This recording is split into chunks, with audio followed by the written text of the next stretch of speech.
अल्हम्दुलिल्लाह अल्हम्दुलिल्लाह व कफ़ा व सलामुन अला इबादिहिल्लज़ीना इस्तफ़ा खुसूसन अला मुहम्मदिल मुस्तफ़ा व अला आलिहि व अस्हाबिहि उलिस सिद्क़ि वस्सफ़ा। अम्मा बाद फ़अऊज़ु बिल्लाहि मिनश शैतानिर रजीम। बिस्मिल्लाहिर रहमानिर रहीम।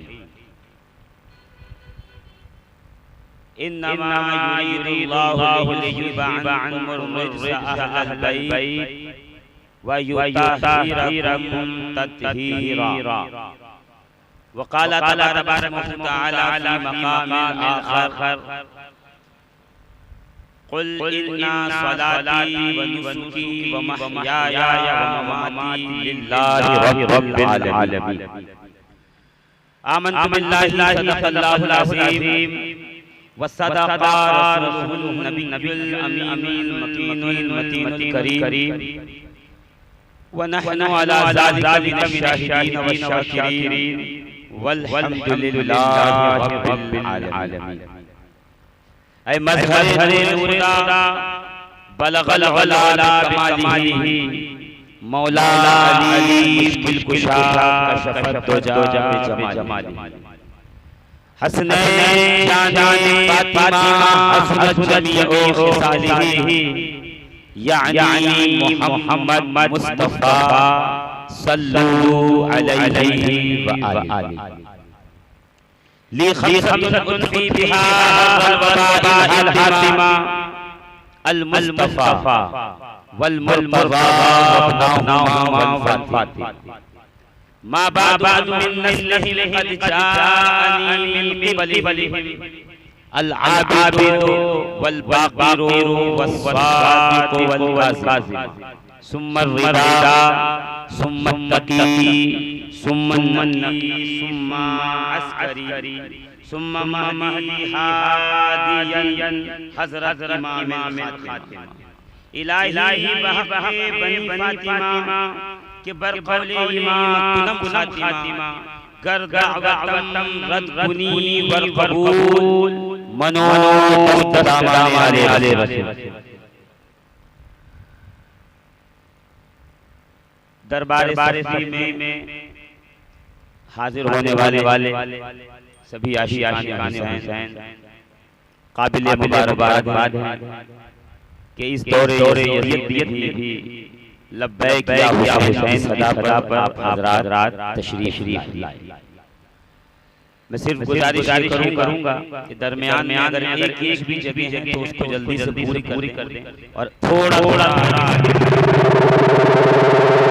कि जब से आया हूं 3-4 मरतबा नारे लग चुके हैं और ये बोले नारे जिसमें जिक्र शुहदाए करबला हुआ नारा लगा।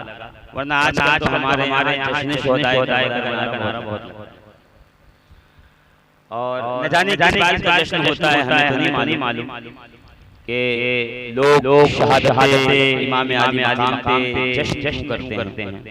ये तो जिक्र का मौका है, ये तो रसूलुल्लाह के शामिल होने का मौका है। कोई कहे 1400 साल के बाद भी गम तो कहना कि जब रसूल खुदा अलैहिस्सलातु वस्सलाम 56 साल पहले गम सकते हैं तो हम 1400 साल बाद क्यों नहीं। और फिर बात ये है कि जिसको हुसैन का गम हो उसको ये गम होने का गम करना चाहिए कि आखिर हुसैन का गम क्यों नहीं। तो ये शहादत का मौका है, गम का मौका है और खानकाहों की जो तरबियत है पता चल जाता है कि हुसैनी और मौलाई अल्हम्दुलिल्लाह जारी है और सुबह क़यामत तक ये जारी रहे। अल्लाह सलामत रखे इन खानकाहों को, अल्लाह सलामत रखे या हुसैन वालों को। वे हुसैन वाले हैं तो कह दीजिए है ना। अल्लाह सलामत रखे खानकाहों को या हुसैन वालों को, लब्बैक वालों को, या लब्बैक या रसूल अल्लाह कहने वाले हमारे हैं और लब्बैक या हुसैन वाले भी हमारे, इसलिए कि लब्बैक या हुसैन में लब्बैक या रसूलुल्लाह है। हुसैन मिन्नी व अना हुसैन, हुसैन मुझसे है, मैं हुसैन की ऐलान बात है कि लब्बैक या हुसैन नारा लगाया, गोया उसने लब्बैक या अल्लाह का नारा लगाया। आप सब अल्हम्दुलिल्लाह साहिबाने किस्मत हैं कि उस आका हुसैन के दरबार हाजिरी देने हाजिर हैं कि फरिश्तों को भी देखा है कि जब वो भी बारगाह इमाम मकाम हुसैन में हाजिर आते हैं, कभी शफा ले जाते हैं, कभी परों की सौगात ले जाते हैं, कभी अल्लाह रब्बुल इज्जत की खैरात ले जाते हैं, कभी इस दर से रोटियां ले जाते हैं, कभी आते हैं तो खाने के दस्तरखान से टुकड़े ले जाते हैं। ये दर है जहाँ फरिश्ते नाज़िल होते हैं तो कभी हसनैन का झूला झूलाते हैं, कभी ज़हरा की चक्की चलाते हैं, कभी घर में ड्यूटी देते हैं। 6666 आयात कुरान मुक़द्दसा में मौजूद है, मगर उलमा फरमाते हैं कि 24,000 मरतबा जिब्रील अमीन तशरीफ लाए। सवाल ये होता है कि जब कुरान ही लाना था, पैगाम ही लाना था, तो ये 6666 आयतें हैं, तो बहुत आए तो 6666 दफा आए, जबकि बहुत सी आयतें, बहुत सी सूरतें एक साथ नाजिल हुई हैं। पूरी सूरह एक साथ आई हैं, दो सूरतें एक साथ नाजिल हुई हैं। अगर मैं उसको काउंट करूं तो गिनती 3000 से ज़्यादा नहीं बनती, मगर फिर भी अगर कहूं कि 6666 आयात कुरान मुक़द्दसा में मौजूद है, और जिब्रील की ड्यूटी यही थी कि कुरान की आयात लेकर बारगाह मुस्तफ़ा में आना, तो 6666 मरतबा आते। ये 24,000 मरतबा क्या करने आए? ये 24,000 मरतबा कौन सी ड्यूटी लगी थी? तुम हमारे अहले सुन्नत के उलमा को और बिलखुसूस इमाम आलूसी तफसीर मजहरी को पढ़िए तो पता चल जाएगा कि कभी आयत लाते थे, कभी रिवायत लाते थे, कभी जिब्रील आते थे हुसैन का झूला झूलाने, कभी ज़हरा की चक्की चलाने, कभी रोटियां लेने, कभी हसनैन की हिफाजत करने, कभी इनका लिबास लेकर, कभी दस्तरखान। मोहतरम, ये दरबार बड़ा आला दरबार, बहुत बुलंद दरबार। जो इस दरबार को समझ जाए, जो न समझे फिर हम उसके जिम्मेदार नहीं हैं, इसलिए कि हुसैन समझाने की चीज नहीं है, समझ आने की चीज। हुसैन वो खुशबू है, उसी को आ सकती है ये खुशबू जिसको नजला न हो। अगर नजला पुराना हो तो फिर हुसैन की खुशबू आती नहीं। कुछ लोग कहते हैं ना मौलाना क्या या हुसैन करते हो, ये चिश्ती, ये साबरी, ये नियाजी, ये वारसी, ये मदारी, ये सफवी, ये कौन? ये खानका वालों को क्या हो गया? जब देखो तब या हुसैन करते। मैं कहा प्यारे तुझे अभी खुशबू का पता ही नहीं कि हुसैन के नाम की खुशबू क्या है। अगर तुझे मालूम करना है कि नाम हुसैन में खुशबू क्या है तो कभी मदीने के ताजदार से पूछ कि बार बार मुस्तफा मिंबर से उतरते क्यों?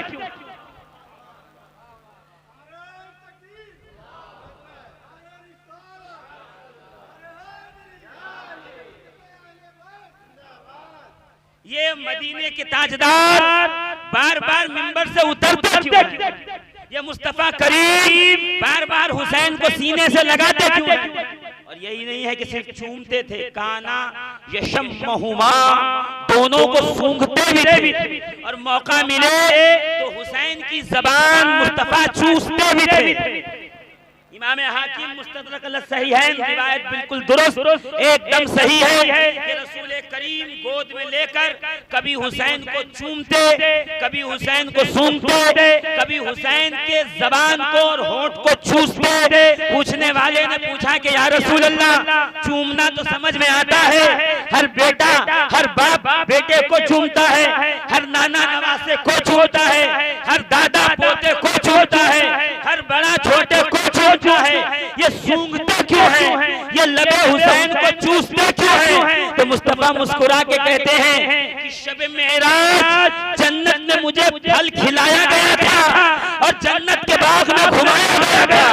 जब जब इस दुनिया में मुझे जन्नत के फलों के मजे की याद आती है, जब जब जन्नत के फल के जायके की याद आती है, और जब जब बागात की की खुशबू की याद आती है तो मैं बतूल के गुलशन के महकते हुए फूल यानी हुसैन और हसन को सूंघ लेता हूँ, इनकी लबों को चूस लेता हूँ, इनके जिस्म में जन्नत के फूलों की खुशबू है और इनके दहन में जन्नत के फलों का मजा।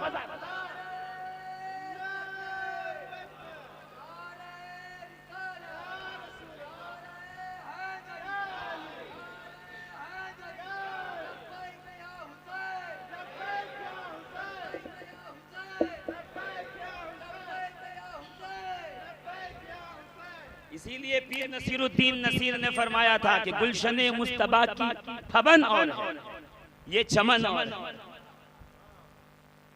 गुलशने मुस्तफा की फबन और है ये चमन और है, शाहे अबरार की अंजुमन और है ये चमन और है, हुए गुलदस्ते पंजतन और है ये चमन और है, शाने शाहे हुसैन हसन और है ये चमन।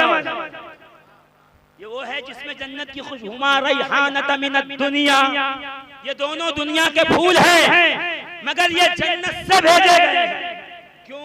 जब जब मेरा जी घबराए, जब जब मुझे जन्नत के फलों के ग़िज़ा के मजे की याद आए तो मैं हुसैन और हसन को चूम भी लिया करूं और उनके लबों से थोड़ा सा लुआब चूस भी लिया करूं। अब तब तो यही देखा था कि मुस्तफा करीम लुआब अता करते, सहाबी की टांग टूट गई, नबी ने लुआब लगाया, सहाबी की आंख निकल गई, नबी ने लुआब लगाया, अली की आंखें सुर्ख हुई, नबी ने लुआब लगाया, खारा पानी कुएं में था, नबी ने लुआब डाला, पानी हो गया मीठा, सूखे खेत में नबी ने लुआब डाला, खेत फल फूल से एकदम लहलहाने लगा। अरे सलमान फारसी आए का इस शर्त पे छूटूंगा कि ये पूरे बाग में 360 खजूरों के दरख्त हो। मुस्तफा ने खजूर मुंह में रखी और खाने के बाद गुठली बाहर निकाली। अब ये सिर्फ गुठली नहीं है, इसमें मदीने वाले का लुआब भी लगा है का उसको यहाँ दफन किया। नबी एक कदम आगे बढ़े, यहाँ क्या देखा? वो अपनी जड़ों को खोल कर बाहर आया, धीरे धीरे बड़ा हुआ और अपने शाखों को फैला कर उससे ताजी खजूरें बरसने लगी। मैंने कहा ये 2 सेकंड में ये बीज दरख्त कैसे बन गई? का इसमें मुस्तफा का लुआब है। अब समझे, यजीद ने हजारों फौजी लगा लिए मगर आज भी अजमेर से लेकर बगदाद तक, कलियर से लेकर किचौचा तक, पूरी दुनिया में जहां चले जाओ ये फलता फूलता मोहम्मद अरबी का चमन ये पुकार के ये कह रहा है गुलशने मुस्तफा की खबन और है ये चमन। हुए गुलदस्ते पंजतन और है ये चमन और है। देखिए रिवायत सुनिए, इमाम तिर्मिज़ी लिख रहे हैं, अल्लाह के रसूल मिंबर पे तशरीफ फरमा, इतने में दरवाजे से इमाम हसन तशरीफ लाए। हसन मुस्तबा बड़ा साहिबजादा अशबह बे रसूलिल्लाह, इसे लो तो ऐसे लगे जैसे नबी का आईना। मैं तस्वीर नहीं कह रहा, नबी का आईना ऐसे लग रहे शीशे के सामने मुस्तफा खड़े हो। यहाँ हसन, वहाँ रसूल खुदा। जैसे ही दाखिल हुए सैयदना अबू बकर सिद्दीक ने देखा, उठ कर खड़े हुए। देखिए जब कोई आता है ना, जब कोई महफिल में आए तो उसके कुछ तरीके होते हैं। अगर कोई मुअज़्ज़ज़ आ जाए तो क्या कहते हैं, भाई रास्ता दो, हटो, बीच में से रास्ता बनाया, अंदर तशरीफ लाए। और एक वो आता है जिसको लेने के लिए बाहर तक आदमी चला जाए कि बाहर गया, हाथ मिलाया, गले मिला, मिलने के बाद अब क्या कहे, आप आगे चलिए मैं पीछे चलता हूँ। कभी क्या होता, नहीं मैं आगे चलता हूँ आप पीछे आइए। और अगर पीरो मुर्शिद आ रहे हैं तो कल लेने के लिए दरवाजे तक पहुंचेगा, हाथ तो पैर छूमेगा, फिर चेहरा मुर्शिद की तरफ होगा, उल्टे कदम चलता हुआ आएगा। भाई यही तरीका है ना किसी को वेलकम करने का, इस्तकबाल करने का, किसी को रिसीव करने का, दरवाजे से लेने का। अबू बकर सिद्दीक आज गए हैं तो तीनों में से एक भी तरीका इख्तियार नहीं, ना आगे चले, ना हुसैन हसन के पीछे चले, ना उनकी तरफ रुख करके पांव के पलट चले, तो फिर कैसे चले? का दौड़ के आगे गए। 63 साल की उम्र में जमीन पर बैठे, बैठने के बाद हसन अबू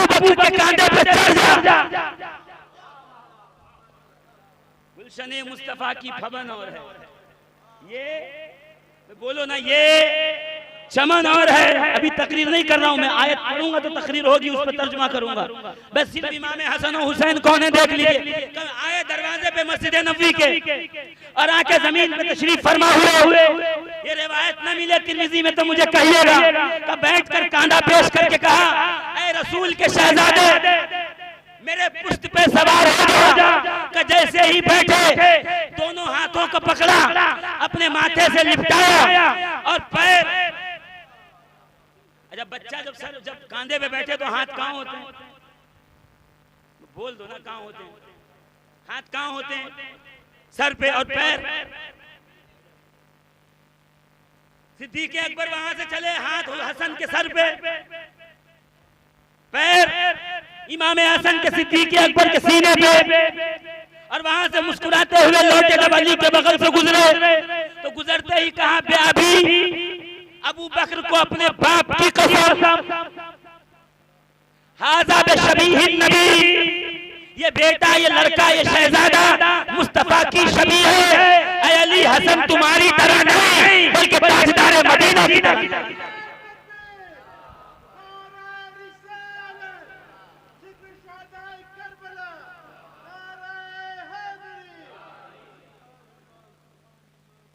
मैं इसलिए बता रहा हूँ कि कोई ये न कहे कि भाई सब जमा या हुसैन कह रहे। अल्हम्दुलिल्लाह मैं सुन्नत व जमात, हमारी सरिश्त में सुन्नियत है। हम अबू बकर, उमर और उस्मान को मानते भी हैं, उनको जानते भी हैं, उनकी अजमत पहचानते भी हैं। हमने अबू बकर, उमर और उस्मान से अहले बैत का अदब सीखा है। क्या किया? कांधे पे बिठाया और लेके दरवाजे से मिंबर तक आए, फिर मिंबर पे बैठे और बैठने के बाद गोद में लिया का इमाम हसन नीचे उतर के अब क्या कहते हैं पता है? अगली रिवायत में क्या कहते हैं पता है? अंजिलन मिंबर अभी, मेरे बाबा के मिंबर से उतरो। अंजिलन मिंबर अभी, मेरे बाप के मिंबर से उतरो। जैसे सुना सैयदना अबू बकर सिद्दीक नीचे उतरे, शहजादे को फिर गोद में उठाया, उठा के कहते हैं, खुदा की कसम शहजादे रसूल, ये मिंबर भी आपके नाना का है, अबू बकर गुलाम भी आपके नाना। यहाँ मैं वजाहत करता चलूं, मौलाए कायनात से रिवायत है मजमू ज़वाइद की, फरमाते हैं कि रसूल करीम सल्लल्लाहु ताला अलैहि वसल्लम को इमाम हसन और हुसैन ने कभी नाना नहीं कहा। जब भी कहा तो क्या कहा? या अबती, ऐ मेरे बाबा। तो या अली, फिर आपको क्या कहा? जब हसन मुझे बुलाते तो कहते या अबुल हुसैन, और जब हुसैन बुलाते तो कहते या अबुल हसन।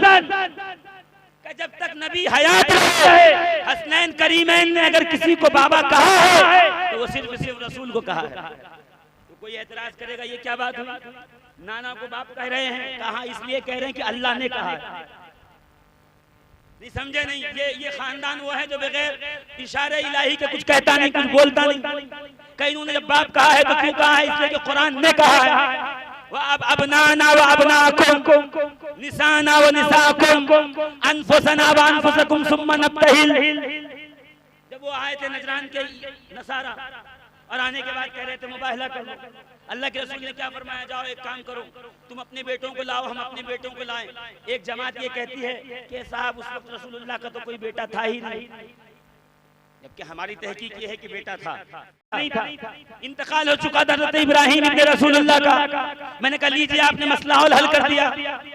जब खालिक के कायनात अली मुंबिज़ाति सुदूर को ये मालूम है कि मेरे हबीब का कोई सगा बेटा हयात नहीं, जिंदा नहीं, घर में मौजूद नहीं, फिर अल्लाह ये क्यों कह रहा है अबनाना व अबनाकुम? हबीब वो अपने बेटे लाए, तुम अपने बेटे ले जाओ। क्यों कह रहा है अपने बेटे ले जाओ? इसलिए कि परवरदिगार आलम हसन और हुसैन के नबी के बेटे होने पर अपने कुदरत की मोहर लगा के फरमा रहा है कि जब अबनाकुम कह दो तो हबीब समझ जाना, इससे मुराद हुसैन और हसन ही है। सुबह क़यामत तक यही रसूल के शहजादे हैं, यही मोहम्मद के बेटे हैं, और इन्हीं से नस्ल मुस्तफा चल। हसन और हुसैन नबी के बेटे। कुरान ने जब से कहा है तब से क्या हो गया? तब से मेरी क्या बात करते? उस दिन से अली ने हसन और हुसैन को कोई काम नहीं बताया, अली ने हसन और हुसैन को कोई बात नहीं कही। मोहम्मद इब्न हनफिया रज़ियल्लाहु तबारक व तआला अन्हु अली मुर्तज़ा करमल्लाहु ताला वजहुल करीम के शहजादे जनाब हनफिया के वतन पाक से। अजीज़ान मोहतरम गौर कीजिए, रिवायत मौजूद है कि एक दिन किसी ने आके कान में कहा, हुजूर आप भी अली के बेटे हो, हसन और हुसैन भी अली के बेटे हैं, तो बार बार हम ये देखते हैं कि अली आपको ये कहते हैं कि खाना खिलाओ, पानी लाओ, मुसल्ला बिछाओ, मिंबर बिछाओ, घोड़ा लाओ, सवारी लाओ, ये सारे काम ऐ मोहम्मद आपको बताते हैं। और हसन और हुसैन सुबह से शाम तक बगल में होते हैं, उनसे कोई काम नहीं करते। तो मोहम्मद इब्ने हनफिया ने पलट कर ये फरमाया था, वो इसलिए कि कुरान ने हसन और हुसैन को नबी का बेटा कहा है, और हम अली के बेटे हैं।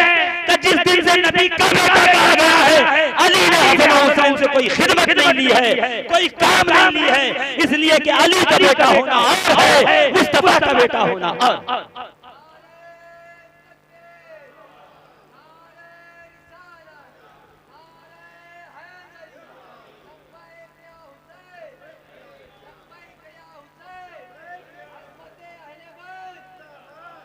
ये मोहम्मद हनफिया हैं, ये अब्बास अलमबरदार हैं। किसी ने कहा, ये कहते हैं अली जंग पे जाओ, तीर चलाओ, तलवार चलाओ, नेजा चलाओ, हिफाजत करो, खेमे के बाहर खड़े रहो तलवार लेकर, ये सब ड्यूटी आपको क्यों देते हैं अब्बास? अब्बास मुस्कुराए, का इसलिए कि हसन और हुसैन मेरे बाबा अली की आंख हैं, और मैं अपने बाबा अली का हाथ हूं, और जब आपको कोई शय आती है तो हाथ से बचाया जाता है।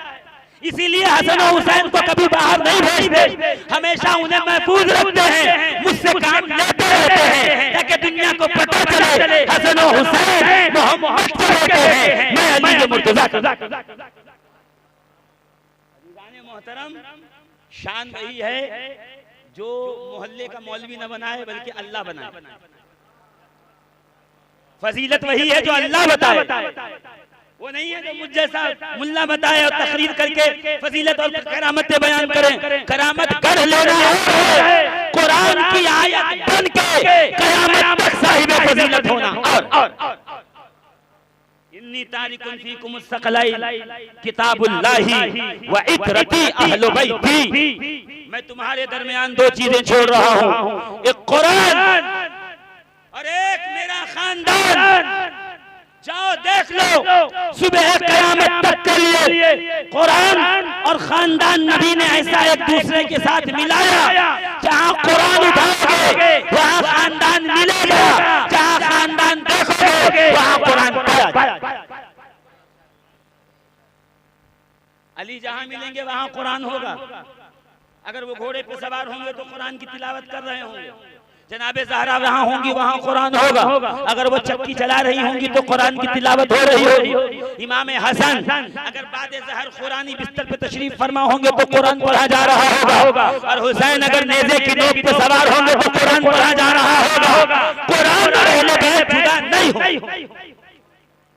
मगर मेरे गरीब नवाज ने यहाँ एक अलग बात बताई, कहा कुरान और अहले बैत एक कर दिया था मुस्तफा ने, वो कभी जुदा नहीं हुए।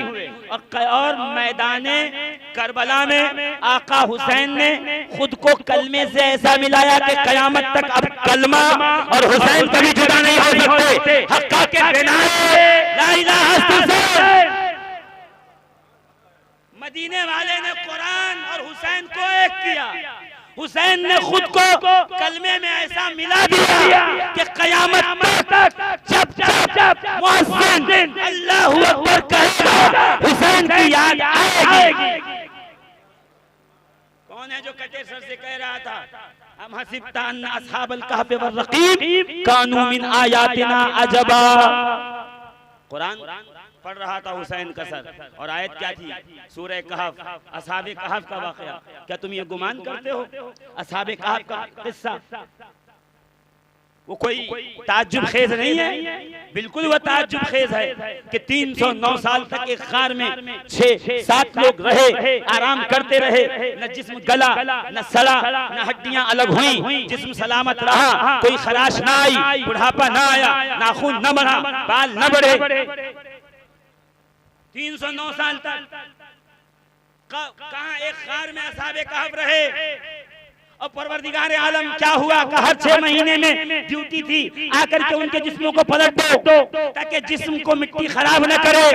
देखो परवरदिगार ये क्या है कि यहीं से बताना चाहता हूँ कि असहाबे कहफ गार में हो, अल्लाह फरिश्तों की ड्यूटी लगा दे, उनके जिस्मों को पलटो ताकि जिस्म सलामत रहे, ताकि दुनिया वाले जान ले ये साहिबे गार है, इनकी हिफाजत खुदा करता है, यहाँ साहिबे मज़ार है, इनकी हिफाजत भी खुदा।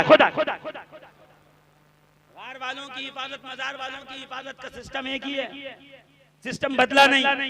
मगर जब वो निकल के बाहर आए लोग ताज्जुब में पड़ गए। अल्लाह ने फरमाया कानू मिन आयातिना अजबा, क्या ये अल्लाह के ताज्जुब खेज निशानियों में से नहीं है? कहा हज़रत ज़ैद इब्न अरक़म उस वक्त अपने घर में बैठे हुए थे खिड़की के पास, और खिड़की में से उन्होंने झांक के देखा तो आका हुसैन का सर कुरान की तिलावत कर रहा। आका हुसैन का सर कुरान की तिलावत फरमा रहा था और यही आयत पढ़ रहा था, क्या अम हसिब्ता अन्ना अस्हाबल कहफ वर्रक़ीब कानू मिन आयातिना अजबा। जैसे ही ये सुना, और एक रिवायत में ये है कि आका हुसैन का सर ये आयत पढ़ रहा था, और एक रिवायत में ये है कि ज़ैद इब्न अरक़म, वो दारे अरक़म वाले जिनके घर में मीटिंग होती थी मक्के में, जहाँ मुसलमान इकट्ठे होते थे, उनका बेटा है ज़ैद, का अपने घर में बैठ के कुरान की यही आयत पढ़ रहे थे, हुसैन पाक का सर गुजरा। देखिए यहाँ एक और चीज का इस बात हो रहा है, अब तक हम ये समझते थे तो कुरान पढ़ा जा रहा है और जहाँ से आवाज आए जरूरी नहीं है कि वो सुन भी ले। रेडियो में आवाज लगाई, बटन दबाया, रेडियो से आवाज आ रही है, क्या हम अगर कुछ बोलेंगे तो वो सुनेगा? नहीं, हमें तो जिंदगी साबित करना है। आँख खुली है, सकीना के लिए सर नेज़े से आ रहा है, कुरान की तिलावत हो रही है। ज़ैद इब्न अरक़म ने जब ये आयत पढ़ी तो इमाम हुसैन के सर ने बाहर से सुन के कहा, क्या कहते हो? असहाबे कहफ का ये इस तरह कुरान, असहाबे कहफ का इस तरह कुरान इस तरह लौट कर आना, 309 साल तक जिंदा रहना, ये आयत ताज्जुब खेज है। ना, इससे ज्यादा ताज्जुब खेज हुसैन के सर का कुरान पढ़ना है, इससे ज्यादा ताज्जुब इसमें, ये अल्लाह की निशानी ज्यादा है। तो उलमा पूछते हैं कि अल्लाह की निशानी कैसे ज्यादा है? वहाँ 7 लोग, यहाँ हुसैन अकेले, वहाँ 309 साल, यहाँ शहादत के हुए 1 महीने, तो ये ताज्जुब खेज क्यों है? का ताज्जुब खेज हुसैन की शहादत असहाबे कहफ से इसलिए है कि असहाबे कहफ बादशाह वक्त से बच के भागे थे, गार में पनाह ली थी, वहाँ ठहरे थे, जान बचाई थी, छुप कर बैठे थे, किसी के सामने नहीं आए थे। और यहाँ हुसैन का आलम यह है कि 6 महीने का अली असगर भी आया है, वो छुपे थे, ये मैदान में आए हैं, वो पनाह ढूंढ रहे थे, ये खुले मैदान में आके कह रहे थे आ जाओ इधर पे, आज दुश्मने खुदा और दोस्तों खुदा इकट्ठा होकर हल कर ले मसला, तू हक पे है तो तू बच जाए, हम हक पे हैं, सुबह क़यामत के लिए हम बाकी रहे। ये इसलिए असहाबे कहफ से बेहतर हैं कि असहाबे कहफ बच के भागे थे, पनाह ढूंढ रहे थे, हुसैन मैदान में डट के खड़ा था और तीरों तलवार के साए में ये पुकार के कह रहे थे अब हुसैन की ना सुबह क़यामत तक के लिए यजीद के लिए ना बन गई है, अब जो भी हो जाए हुसैन यजीद की बैत नहीं कर सकता। और वो जुमला ऐसा था कि मुझ जैसा इस जैसे की बैत नहीं कर सकता, ये नापाक, मैं पाक, ये हराम करने वाला, मैं हलाल की जुस्तजू में चलने वाला, मुझ जैसा इस जैसे की बैत नहीं कर सकता, ये जालिम, मैं मजलूम, मुझ जैसा इस जैसे की बैत नहीं कर सकता, मैं नूर, ये खाक, मैं पाक, ये पलीद, मुझ जैसा इस जैसे की बैत नहीं कर सकता। ये हुसैन का जुमला है, ये मेरा जुमला नहीं है, ये आका हुसैन की आवाज है, मुझ जैसा इस जैसे की बैत नहीं कर सकता। आका आप जैसा का मतलब क्या है? ये लफ्ज़ जैसा समझ जाइए, आज की तकरीर हो गई। ये लफ्ज़ जैसा ही है जिसको समझना जरूरी है कि जो हुसैन ने कहा था मुझ जैसा, इस जैसे की, जैसे का मतलब क्या होता है? कहा देखो जैसे को तैसा। बोलिए कैसा है? बोले वैसे ही है जैसा वो है। जैसा का लफ्ज तशबीह के लिए आता है, जैसा जैसा का लफ्ज मुशाबहत के लिए आता है, जैसा का लफ्ज मुमासलत के लिए आता है। बोले ये कैसा? बोले वैसे ही है जैसे बड़े मियाँ थे वैसे ये। मिसाल दी जाती है, लफ्ज जैसा है तशबीह के लिए। हुसैन कह रहे मुझ जैसा, इस जैसे की, यानी हुसैन किसी के जैसे, ये किसी के जैसा है। मुझे नहीं पता कितनी देर में आप जो है मतमहे नजर तक पहुंचेंगे। हुसैन कह रहे हैं मुझ जैसा, इस जैसे की बैत नहीं कर सकता। अरे कभी देखा है पाक नापाक का एक दूसरे में मिल जाना?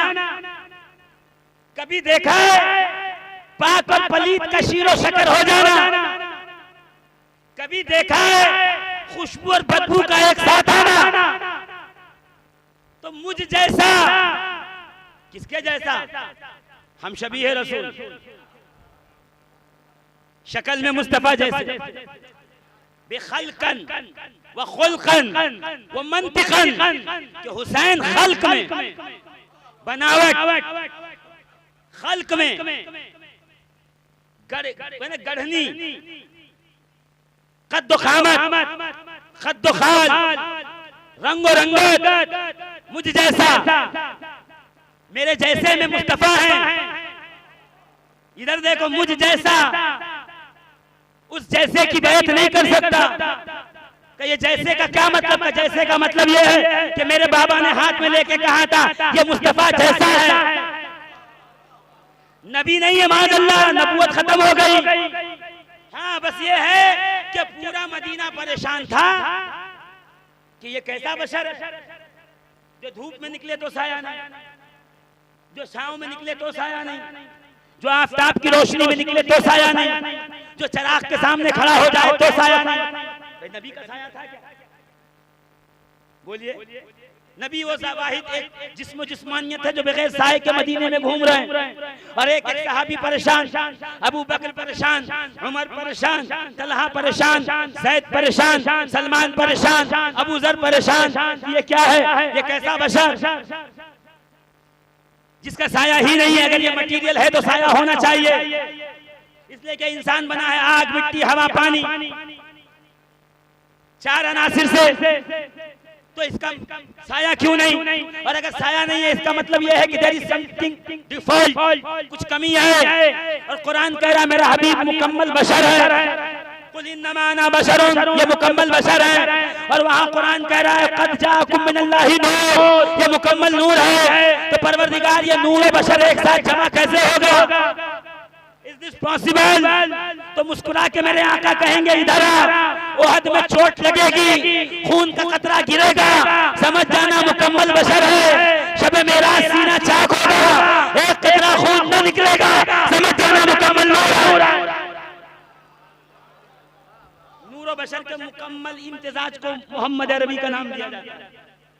का ये ऐसा बशर जिसका साया ही नहीं, पूरा मदीना परेशान, पूरा शहर परेशान, पूरी बस्ती परेशान कि मुस्तफा का साया ही नहीं है। और साया ही है जो जैसा होता है। शफीक जैसा कोई नहीं हो सकता, रेहान जैसा कोई नहीं हो सकता, शमशाद जैसा कोई नहीं हो सकता। उसके जैसा अगर कोई है तो उसका साया ही है। मुझे नहीं पता आप समझ रहे हैं कि नहीं समझ रहे हैं। मगर सुभान अल्लाह कहेंगे तो लगेगा कि आप समझ रहे हैं। उस्मान गनी रज़ी अल्लाह तबारक व तआला अन्हु कहते हैं ना कि नबी का साया नहीं था, इसलिए कि अल्लाह को ये पसंद नहीं कि अपने हबीब करीम के साये को जमीन पे रखे और फिर उस साये पे किसी का कदम पड़े। यानी अल्लाह की कुदरत को ये मंजूर नहीं है कि नबी का साया जमीन पे पड़े। और साथ में जो सहाबा कैंपेनियन चले तो उनका कदम कहीं गलती से, भूल से, अनजाने में नबी के साये पे न पड़ जाए। ये प्रोटोकॉल है कि नबी का साया जमीन पे ना आए।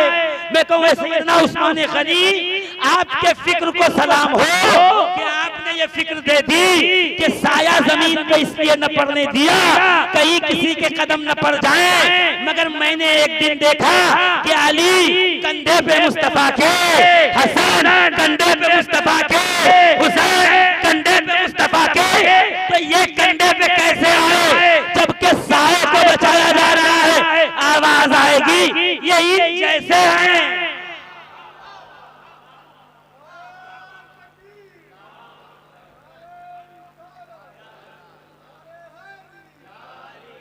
देखिए जैसा समझिए कि हुसैन ने जैसा क्यों कहा।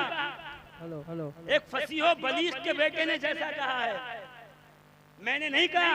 एक शायर एक मिसरा कह दे तो पूरी दुनिया मिलकर के सुबह कयामत तक जब तक मिसरा पढ़ेगी उसके अपने अपने माना निकाले जाएंगे, अपना अपना मतलब निकाला जाएगा। कोई कहीं तक सोचेगा, कोई कहीं तक सोचेगा। और जब हुसैन कह दें तब हुसैन के कहने की क्या बात है? फसीह भी हैं, बलीग भी हैं, कलाम भी ऐसा करे कि कोई हुसैन जैसा कलाम करने वाला ना हो और फिर वो हुसैन कहे कि मुझ जैसा। साया अल्लाह जमीन पे पड़ने नहीं दे रहा, किसी का पैर ना पड़ जाए, फिर ये ऊपर कैसे आ गए? का हुसैन मिन्नी वाना मिनल हुसैन। जरूरी नहीं है कि बूढ़ा हो जाने पे किसी को हदीस समझ में आए। हो सकता है कुछ खूसट बूढ़े भी हो जाए मगर ये हदीस समझ में ना आए। ये हदीस उसी वक्त समझेगी जब आप लफ्ज़ जैसा समझेंगे। मुझ जैसा इस जैसे की बैत नहीं कर सकता। नूर कभी नार की बैत करेगा? अरे पाक कभी पलीत की बैत करेगा? बताइए। वो जिनके लिए कुरान में सलवात है, रहमते परवरदिगार है, दुरूद है, वो जिसके लिए कुरान में लानत है तो रहमत वाला लानत वाले की बैत नहीं कर सकता। मुझ जैसा इस जैसे की बैत नहीं कर सकता। 2 ड्रम शरबत बना लेने से हुसैन समझ में नहीं आते, खिचड़ा खा लेने से हुसैन समझ में नहीं आते, नारे लगा लेने से हुसैन समझ में नहीं आते। हुसैन समझने का मतलब ये है कि अगर हुसैन उस वक्त के यजीद के सामने खड़े हैं तो मेरे प्यारे आप भी अपने वक्त के यजीद के सामने खड़े रहिए। ऐसा ना हो अपने वक्त के यजीद का तो हाथ चूमे, अपने वक्त के यजीद को तो माला पहनाए, अपने दौर के यजीद के तो आगे पीछे घूमे और कहें लानत हो यजीद पे। अब वहां जा ही नहीं रहे हैं तो लानत पहुंचेगी कैसे? पहले अपने वक्त के यजीद के सामने हुसैन के इनकार की तरह खड़े हो जा। इसलिए कि तारीख ने बता दिया कि पानी पीने वाला फना हो गया, जो प्यासा था वो बाकी है। जो पानी पी रहे थे उनकी कब्रों का पता नहीं। जिसने पानी नहीं पिया अल्हम्दुलिल्लाह आज यहाँ शाह नूर अलीगंज में बैठकर भी हम उस हुसैन का जिक्र कर रहे हैं। मुझ जैसा उस जैसे की बैत नहीं कर सकता। ये आका हुसैन का जुमला है और ये फाइनल डेस्टिनेशन है आज के जलसे की। बस इस जुमले पे तकरीर खत्म कर दूं अगर ये समझ में आ गया तो।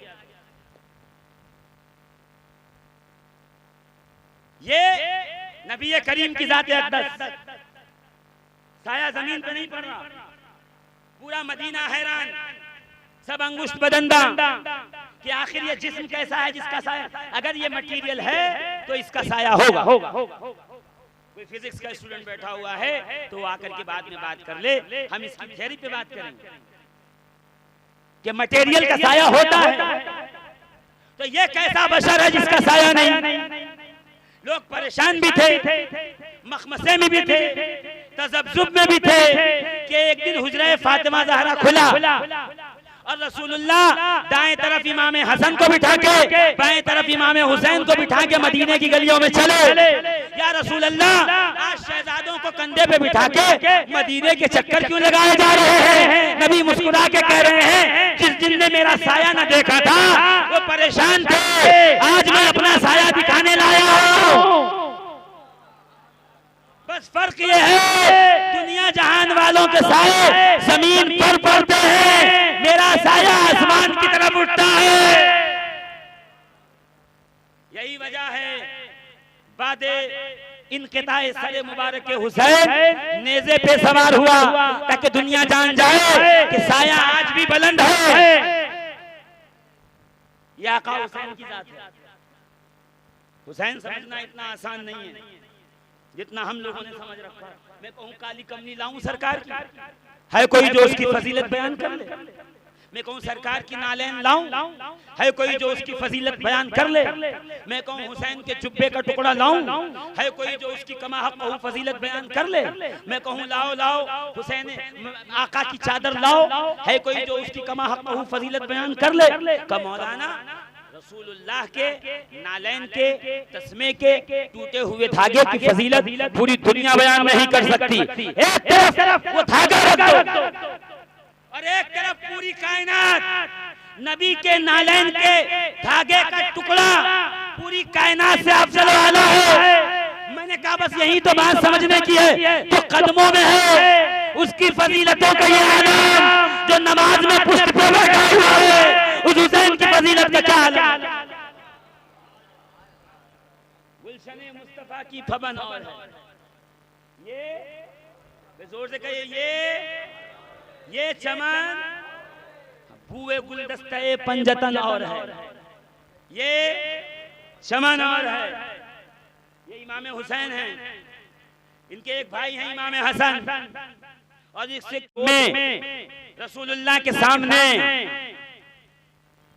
नाम मुहस्सन, शब्बर, शब्बीर, मुशब्बिर के वजन पे है। मगर दो शहजादे हैं जिनसे नबी की नस्ल चली, जिनसे नबी की आल चली, पूरी दुनिया जानती है। और आपके सामने मैं इलाहाबाद में जो है यही रहता है कि भाई कौन सी नई बात करूं जो पहले बयान न की हो, इसलिए कि जो हो गया वो हो गया। अब जो है कोई नया बाब खुलना चाहिए फजीलतों का, अब नई बात होनी चाहिए। इसलिए मैंने ये जुमला उठाया है कि मुझ जैसा, ये लफ्ज़ जैसा समझिए ये आका हुसैन का जुमला है, ये राह चलते किसी मुसाफिर और राहगीर का जुमला नहीं, ये हमाशुमा की बात नहीं है। मुझ जैसा जन्नत के मालिक का बेटा,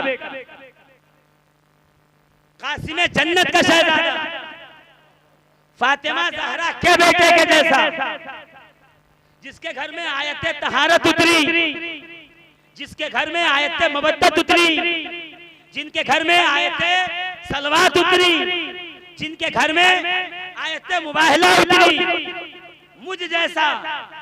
जब जब कुरान उठाओगे तो कुरान गवाही देगा हुसैन की फजीलतों पे, हुसैन की अजमतों पे, हुसैन के हसब और नसब पे, हुसैन की बुलंदी पे, हुसैन के अखलाक पे, हुसैन के किरदार पे, हुसैन की सीरत पे, हुसैन की सूरत पे, हुसैन की नुत्क।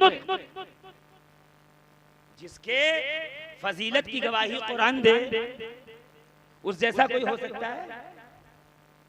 बताइए। तो कुछ लोग कहते हैं आका हुसैन ने कहा था 3 शर्तें हैं करबला की सरजमीन पर, और बड़े धड़ल्ले से बयान करते हैं कि या तो मुझे यजीद के पास ले चलो, मैं अपना मामला उससे सुलझा लूंगा, या तो मुझे इस्लामी हुदूद के बाहर जाने दो, या तो मुझे वापस मदीना जाने दो, वापस जाना चाहता हूं। मेरे प्यारे, आपने हुसैन को समझा ही नहीं,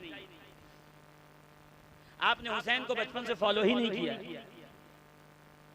ये रिवायत है, मैं नहीं कह रहा नहीं है, मगर ये रिवायत ऐसे रावी से है जो झूठा और कज़्ज़ाब है, जो शाम का रहने वाला है, जो बनु उमैया का पैरोकार है, जो यजीद के सिक्का ख्वारों में से है। वो कह रहा है हुसैन ने 3 बात कही थी कि या तो मुझे यजीद के पास ले चलो, मैं वहां चल के अपना मामला सुन, यानी वो हुसैन के इक़दाम को कम करना चाहते हैं, उसकी सख्ती गिरफ्त को कम करना चाहते हैं। वो ये बताना चाहते हैं बस एक ऐसे झड़प हुई और उसमें एक्सीडेंटली आका हुसैन शहीद हो गए। चल रहा है, कोई टीवी पे बैठ के कह रहा है यजीद पे लानत मत करो, तो फिर किस पे करें? आप पे करें? हाँ, अजीब मसला है। जो झूठ बोले उस पे खुदा की लानत, लानतुल्लाहि अलल काज़िबीन। जो सूद खाए उस पे खुदा की लानत, जो शराब पिए उस पे खुदा की लानत, जो बीवी से गलत लहजे में बात करे उस पे खुदा की लानत, जो छोटों पे रहम न करे उस पे खुदा की लानत। जो लोगों का माल हड़प जाए उसको खुदा की लानत, और जब यजीद आए तब का लानत न कीजिए, इसलिए कि मुसलमान था और मुसलमान बिलाखिर जन्नत में जरूर जाएगा। मैंने कहा फिर ठीक लीजिए, जिस जन्नत में वो जाएगा वहीं आप धीरे से चले जाइएगा। हम तो वहां जाएंगे जहां मुस्तफा जैसा है।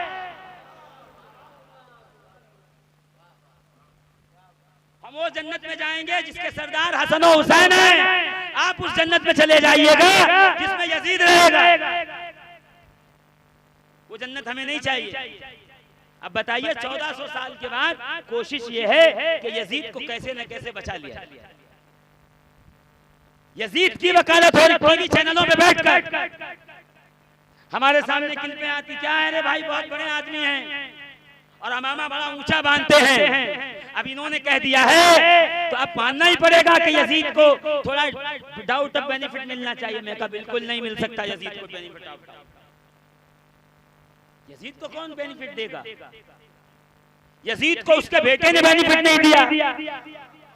जब कहा गया अब अब्बा मर गए आपके, आप तशरीफ लाइए मिंबर पे, इस पे बैठिए, कहा जिसके पाए आले बैत के खून में सने हुए हैं उस तख्त पे मैं बैठना अपने लिए लानत समझता हूं।